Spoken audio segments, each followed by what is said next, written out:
नमस्ते. सर्व ताईंसाठी सगळ्यात महत्त्वाची खूप मोठी गुड न्यूज आहे. खूप आनंदाची गोष्ट आहे जी 2-3 वर्षापासून नव्हे तर तब्बल 15-20 वर्षापासून आपण ज्या गोष्टीची वाट बघत होतो ती सगळ्यांची वाट बघणं आता थांबलेलं आहे आणि सुपरवायझर भरतीचा GR अखेर निघालेला आहे आणि तो देखील नागरी म्हणजे शहरी भागाचा अर्बन भागाचा GR आलेला आहे. कालच 5 ऑगस्ट रोजी माधवी सरदेशमुख आपल्या आयुक्त मॅडमने GR काढलेला आहे. भरतीची जाहिरात आलेली आहे आणि भरतीची लिंक सुद्धा आता आजपासून 7 तारखेपासून ओपन होत आहे. त्या लिंकवर आपण सगळी माहिती भरू शकता. त्यामध्ये आणि आपल्याला वाटत होतं त्याप्रमाणे अगदीच म्हणजे 1 जानेवारी 2025 रोजी जी जाहिरात निघाली होती त्या 1 जानेवारी 2025 रोजी आपल्या सगळ्या ताईंना वयोमर्यादा ही 50 वर्ष पूर्ण झालेली पाहिजे. सेवा सुद्धा त्यांना 1 जानेवारी 2025 रोजीच 10 वर्ष पूर्ण पाहिजे.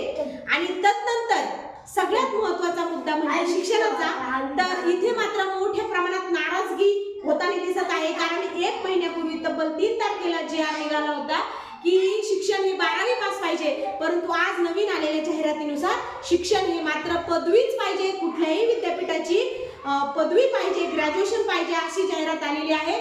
त्यामुळे आणि सध्या तरी ज्यांचं MSc नाही, कम्प्युटर नाही आणि 10वीला मराठी हिंदी विषय नाही त्यांचा मराठी हिंदी विषयासाठी पुढील 2 वर्ष सूट मिळालेली असून पुढील 2 वर्षामध्ये त्यांनी कम्प्युटर MSc आणि त्यांची 10वी मध्ये त्या विषयाची पात्रता धारण करणं गरजेचं आहे. म्हणजेच थोडक्यात 1 जानेवारी 2025 ला सेवेची 10 वर्ष पूर्ण पाहिजे.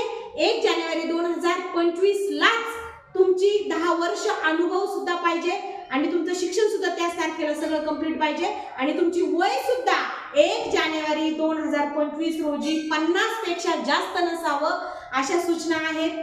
आणि शिक्षणाबाबतीत थोडी नाराजगी आहे. तर चला, नागरी विभागातील शहरी विभागातील आपल्या सगळ्या भगिनींना आनंदाची गोष्ट आहे, शेवटी आपल्या लढ्याला यश आलेलं आहे आणि लवकरात लवकर आता भरती शहरी भागातली होत आहे. आता प्रतीक्षा ग्रामीण भागातली, तर ग्रामीण भागाची सुद्धा 1 जानेवारी 2026 ही अट असणार आहे आणि ग्रामीण भागातली सुद्धा 500 ते 550 पदासाठी लवकरच ग्रामीण भागातील भरतीची जाहिरात होईल. तोपर्यंत शहरी भागातील 272 पदांची खूप मोठी भरती आली आहे. आपल्या भगिनींना आता साहेब होण्याची संधी आहे, सुपरवायझर होण्याची संधी आहे. माझ्या सगळ्या भगिनींचं, माझ्या सगळ्या ताईंचं मी खूप खूप अभिनंदन व्यक्त करते आणि त्यांना परीक्षेसाठी खूप खूप शुभेच्छा देते. अभ्यास करा आणि लवकर सुपरवायझर व्हा. धन्यवाद.